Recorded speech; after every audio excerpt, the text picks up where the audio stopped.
Bismillahirrahmanirrahim. Assalamualaikum warahmatullahi wabarakatuh. Adapun hadis yang akan kita kaji malam ini adalah inna mimma yalhaqul mu'min min amalihi wa hasanatihi ba'da mautihi. Di antara amal yang tetap menyertai seorang mukmin walaupun dia sudah mati, dicabut malaikat maut nyawanya, masuk dia ke liang lahat, dimakan cacing tanah, tapi amalnya tetap mengalir. Dalam hadis ini ada 7 yang tetap mengalir. Bagi yang mencatat, anak-anak sekolah, 7 amal tetap mengalir setelah mati menghadap Allah Subhanahu wa ta'ala. Yang pertama, ilman 'allamahu wa nasyarahu.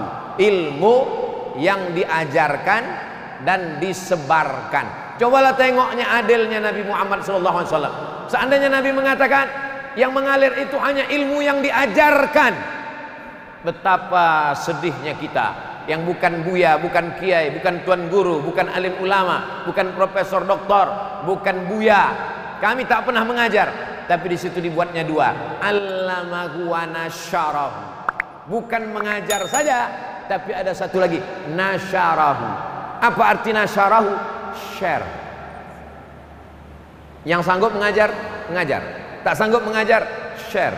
Share saja ilmu ini banyak-banyak. Like and share. Banyak sebarkan. Begitulah hebatnya.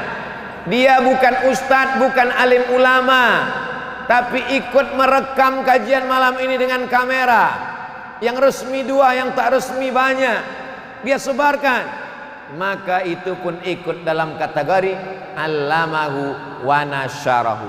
Kira-kira Ustadz Nazri yang mengimami kita tadi, berapa murid yang sudah khatam Al-Quran dengan beliau, berapa yang sudah hafal juz 30 dengan beliau, berapa yang tahu idgham, ikhfa, qalqalah, gunnah bila gunnah, makharijul huruf, sifatul huruf, bagaimana huruf fa, bagaimana huruf a, bagaimana huruf za, berapa imam yang sudah diseleksi beliau, berapa imam yang lulus fit and proper test kabupaten kota Pekanbaru musabaqah tilawatil Quran.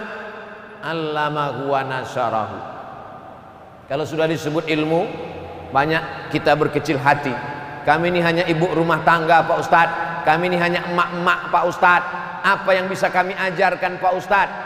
Suatu ketika saya sedang di sekolah SD saya dekat masjid. Pas azan zuhur, hayya 'alas shalah, kata muazzin. Guru bertanya, apa jawab hayya 'alas shalah? Tak ada satupun di kelas yang bisa menjawab. Apa jawab kalau muazzin hayya 'alas shalah? Saya angkat tangan. Saya ibu, nah Abdul Somad, apa jawabnya? La haula wala quwata illa billah. Siapa yang ngajar kamu? Emak di dapur sambil mengacau gulai. Yang mak dulu kecil-kecil mengacau gulai, kita jalan main-main bawa pisau motong-motong, kentang motong-motong. Nanti kalau dengar hayya 'alas shalah, hayya 'alal falah, sambut la haula wala quwata illa billah. Betapa ibu. Hari ini setiap saya mengajar la haula wala quwata illa billah, kalau kamu mendengar azan, sambutlah seperti yang diucapkan muazzin. Allahu akbar sama, asyhadu alla ilaha illallah sama, asyhadu anna muhammadar rasulullah sama. Tapi ketika sampai hayya 'alas shalah, hayya 'alal falah, la haula wala quwata illa billah, ditutup dengan doa wasilah. Allahumma rabb hadhihi da'wati tammati was salatil qa'imah ati sayyidina Muhammadan al wasilata wal fadilah wasyarafa wad darajatal 'aliyatar rafi'ah wa ba'athullahu maqaman mahmudan alladzi wa'ata innaka la tukhliful mi'ad. Ibu bukan guru, ibu bukan dosen, ibu bukan ulama, ibu bukan ustazah, tapi anak ibu mengajarkan itu, mengajarkan ke istrinya, diajarkannya ke cucu menantunya, diajarkannya ke tetangga, ke sahabatnya, menjadi ilmu yang mengalir. La tahqiranna minal ma'rufi syai'a. Jangan pernah kau sepelekan walaupun amal kau kecil. Yang pertama yang bisa menyertai kita walaupun sudah mati, ilman 'allamahu wa nasyarahu. Yang kedua, waladan salihan tarakahu. Anak yang soleh. Anak soleh. Kenapa anak nomor 2? Karena banyak orang tak punya anak berkecil hati, dihibur Allah Ta'ala. Kau boleh tak punya anak, tapi kau punya ilmu. Kau boleh tak punya anak, tapi kau punya buku. Kau boleh tak punya anak, tapi kau punya kitab. Maka ada ulama namanya Syekh Abdul Fattah Abu Ghuddah menulis kitab Al-Ulama Al-Uzzab Alladzina Atharul Ilma Ala Zawaj. Ulama-ulama yang seumur hidupnya tak menikah karena lebih mengutamakan ilmu daripada menikah. Di antaranya Imam Nawawi. Imam Nawawi tak punya anak, tapi sampai hari ini nama Nawawi tetap disebut orang di berbagai negeri, dari mulai Mesir.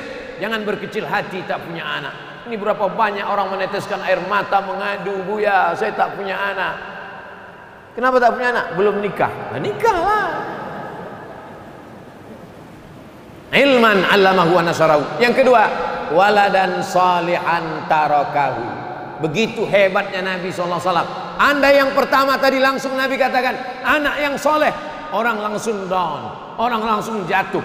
Nabi hibur, ilmu dulu, karena ilmu semua orang bisa berilmu, tapi anak tak semua orang bisa punya anak. Maka yang sudah punya anak alhamdulillah, yang belum punya anak al-kasbu wal ikhtiar. Ilmu sudah, anak soleh sudah. Yang ketiga, mushafan warasahu, mewakafkan mushaf. Apa mushaf itu Pak Ustaz? Quran. Orang selalu minta ambilkan Quran, tolong ambilkan Quran, tolong ambilkan Quran. Kalau orang Arab tidak mengatakan ambilkan Quran, khudh mushaf, karena dia mengatakan itu adalah mushaf, lembaran-lembaran Al-Quran yang tersusun, maka disebut dia dengan mushaf. Quran tak ada bentuk jamaknya, kitab, jamaknya kutub, fiha kutubun qayyimah. Tapi Quran tak ada bentuk jamaknya, karena Quran hanya satu. Lalu yang ada itu apa? Itu adalah mushaf, tapi dia tetap la yamassuhu illal mutahharun. Ahlu sunnah wal jamaah, bukan Mu'tazilah. Ahlu sunnah wal jamaah berpegang bahwa memegang mushaf itu pun Hanafi paling tua, Maliki nomor 2, Syafi'i nomor 3, Hambali nomor 4, mesti berwudu. Tapi saya mau menjelaskan bahwa mewakafkan mushaf adalah wakaf Al-Quran. Tapi wakaf Al-Quran ini jangan macam-macam. Ada juga yang mempermain-mainkan wakaf Al-Quran. Akadnya akad wakaf, tapi dia bermain jual beli di sana. Nah, ini mesti hati-hati. Saya wakafkan duit 100.000 untuk beli Al-Quran tunai. Ingat, akadnya akad wakaf. Ternyata harga Quran 35.000. Makin banyak dicetak makin murah. Akad Quran 35.000. Akadnya kau katakan wakaf, duitnya kau pakai untuk operasional. Tak betul akadnya. Karena kalau wakaf tak boleh hilang. Kalau hilang itu namanya bukan wakaf, itu namanya infak, itu namanya sodakoh. Maka mesti jelas ini akad. Yang membedakan antara jual beli, gadai, pinjam meminjam, letaknya pada akad. Itu maka dalam Islam itu akad fikih itu luar biasa. Jadi nanti kalau ada orang mau program wakaf Al-Quran, silakan wakaf Al-Quran, tapi jelas akadnya. Ingat, banyak orang yang berniat baik, tapi berniat baik ini disalahgunakan oleh orang-orang yang tidak baik. Tapi kita tidak pernah taubat berbuat baik. Jangan sampai hanya karena 1-2 orang yang mempermainkan wakaf, lalu kemudian kita taubat berbuat baik. Saya taubat minum khamar, bagus. Saya taubat berzina, bagus. Saya taubat korupsi, bagus. Saya taubat sedekah, jangan. Ini umat ini banyak sekarang. Taubat saya pengajian Pak Ustaz, jangan. Kita tetap berbuat baik. Maka silakan wakaf Al-Quran. Maka kalau yang selama ini buat Yasin, bukan saya katakan tak bagus, bagus, mantap, tapi udah terlalu banyak. Kalau budgetnya ada 2 juta, belikan Quran 200.000. 1 juta 5 Quran, 2 juta 10 Quran. 1 di rumah anak yatim, 1 di masjid, 1 di surau, 1 di langgar, 1 di musola. Di rumah tetap ada. Jangan sampai di rumah kita tak ada Quran. Mushafan warathahu, mewakafkan Al-Quran. 4, masjidan banahu, membangun masjid. Sanggup bangun masjid dengan duit sendiri, bangun. Tak sanggup bangun masjid dengan duit sendiri, pakai APBD. Bapak Ibu yang dimuliakan Allah Subhanahu wa taala. Maka oleh sebab itu bangunlah masjid. Insya Allah yang datang malam ini sebelum mati berniat bangun masjid? Tak yakin. Semua yang hadir malam ini, yang mendengar ceramah ini, yang mengikuti program ini, baik langsung tak langsung, sebelum kita mati kita insya Allah membangun masjid. Maka semangat cari duit, semangat terus. Yang jualan jual semua, tapi jangan sampai tanah orang kalian jual. Yang punya tanah kosong, tanam sawit, tanam gota, karamba ikan, usaha terus, jualan. Niatnya apa? Niat bangun masjid. Di Turki ada masjid, namanya aneh. Biasanya Masjid Al-Ikhlas, Masjid Al-Markas Al-Islami, Masjid At-Taqwa, Masjid Al-Jihad, Masjid Al-Muhajirin. Ini masjid namanya lain di Turki. Nama masjidnya daripada makan siang. Nama masjidnya daripada makan siang. Kenapa? Karena dia tidak makan siang tiap hari. Jatah makan siang dia simpan. Jatah makan siang dia simpan sampai akhirnya cukup untuk bangun masjid. Maka dia bangun masjid itu, nama masjidnya daripada makan siang. True story, kisah nyata. Artinya apa? Masyarakat sangat ingin mengalir pahalanya. Ustaz, bagaimana ini membangun masjid? Masjid punya Allah, bukan punya kita. Wa innal masajida lillah. Masjid milik Allah Subhanahu wa taala. Itulah mengapa orang Islam ini semangat cari duit, semangat berusaha. Kenapa? Karena targetnya bukan bangun rumah besar. Rumah besar kau bangun tinggal, mobil mewah tinggal. Tapi kalau masjid kau bangun, Masya Allah, Tabarakallah. Bagi yang ada kelapangan rezeki, tolong transfer ke nomor berikut ini. Mengalir pahalanya. Tentu sedikit banyak, walaupun tak dapat penuh ke atas, penuh ke bawah dapat. Tak mungkin semuanya hanya untuk yang nyumbang. Abdul Somad tak dapat. Mengharapkan sisa-sisa pahala yang diberikan Allah. Yang penting bangun masjid. Saya berniat bangun masjid. Ustaz sendiri udah ada bangun masjid? Insya Allah ada, tapi taklah semua. Ada 2-3 sak semen, 100 sak semen. Tapi yang dimuliakan Allah Subhanahu wa taala.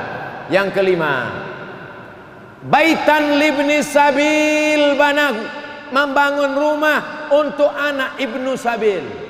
Anak kampung, otaknya cerdas, tapi mau sekolah di Pekanbaru tak bisa.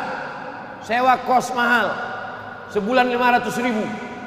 Ada pula kos 1 bulan sampai 1 juta, pakai AC, kamar sendiri, tempat tidur. Ada orang kaya. Ustaz Somad, saya punya kos-kosan 100 pintu, 3 pintu saya wakafkan untuk anak ibnu sabil. Mantap. Inilah yang mengalir. Bayangkan kalau ada kos gratis. Syaratnya cuman kau hafal Quran, berprestasi, IQ-mu tinggi, IP-mu 3,7 sampai 4. Silakan tinggal di sini.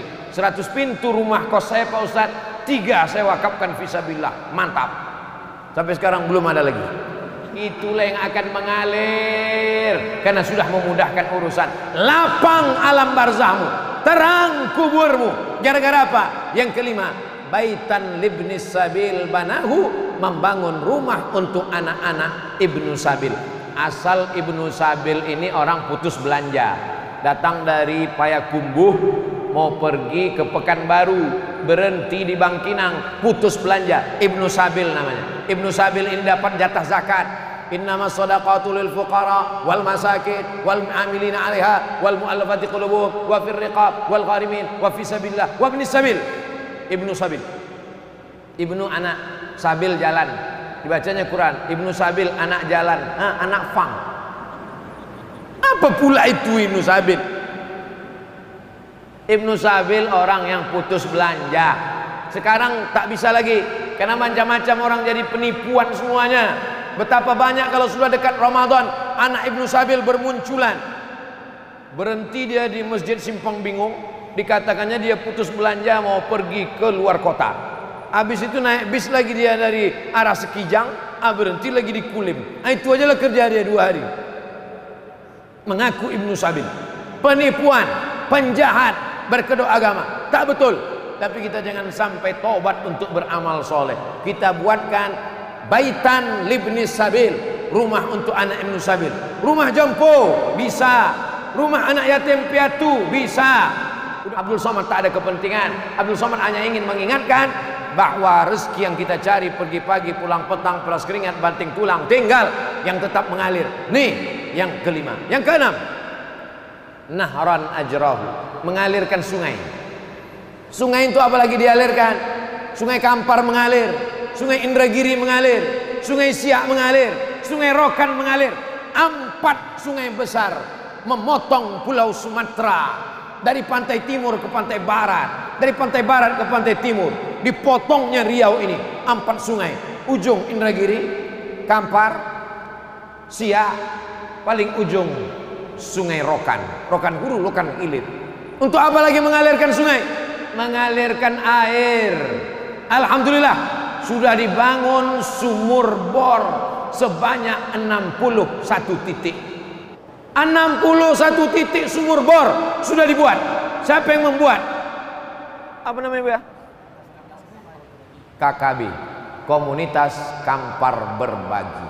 Bukan Nambo muda. Ya Rasulullah, ya ummi matat, emak saya mati, emak saya meninggal. Afa atasaddaqu anha, kalau saya bersedekah untuk emak saya, apakah pahalanya sampai? Kata Nabi, tasaddaq, silakan sedekah engkau untuk almarhumah emak, silakan sampai. Macam mana nikmatnya lewat ke tenggorokan, begitu jugalah nanti mengalir di alam barzah orang yang bersedekah sumur bor. Sanggup buat sumur bor sendiri, silakan. Pak, buat sumur bor Dayan Surang. Bapak enggak mau sama yang lain? Enggak, saya mau sendiri masuk surga. Yang tak sanggup buat sumur bor sendiri, gotong royong sama-sama. Berapa harga sumur bor? Sekian ratus ribu. Kumpul sama-sama, buat. Man yassara an mu'sirin, siapa yang memudahkan urusan orang di dunia, yassarallahu anhu yaumal qiyamah, dimudahkan Allah urusannya pada hari kiamat. Bapak Ibu yang dimuliakan Allah Subhanahu wa taala, maka ini peluang kita untuk membuat sumur bor, sumur bor, sumur bor. Pondok pesantren, santrinya 1000, WC-nya 3. Bayangkan berapa yang ngantri. Berapa banyak orang yang buang air kecil, buang air besar di bawah pokok kelapa. Patutlah kelapa muda itu masin. Bapak Ibu yang dimuliakan Allah Subhanahu wa taala, yang terakhir, yang ketujuh, sedekatan akhrajaha min malihi, sedekah yang dia keluarkan dari hartanya, fi sihhatihi, waktu dia masih hidup, wa hayatihi, waktu sehat, waktu hidup, yalhaquhu ba'da mautihi, maka akan mengalir untuk dia setelah mati. 7. Tapi selama ini katanya Pak Ustadz 3 saja. Idza matal insan, kalau manusia mati, inqata'a amaluhu, amalnya putus, illa min salasin, kecuali dari 3. Shadaqatun jariyah, ilmun yuntafa'u bih, waladun salihun yad'u lah. Itu hadis sahih Muslim. Yang 3 itu sahih Muslim. Sedangkan yang kita kaji malam ini dalam Sunan Ibni Majah. Kontradiktifkah dia? Tidak. Kalau ada hadis kontradiktif dengan satu hadis, namanya mukhtaliful hadis. Ulama pertama yang membahas mukhtaliful hadis, Imam Muhammad bin Idris Asy-Syafi'i, nama kitabnya Ikhtilaful Hadis. Tidak ada kontradiktif. Anak soleh, ilmu yang bermanfaat, sedekah jariah, ditambah dengan yang 7 tadi.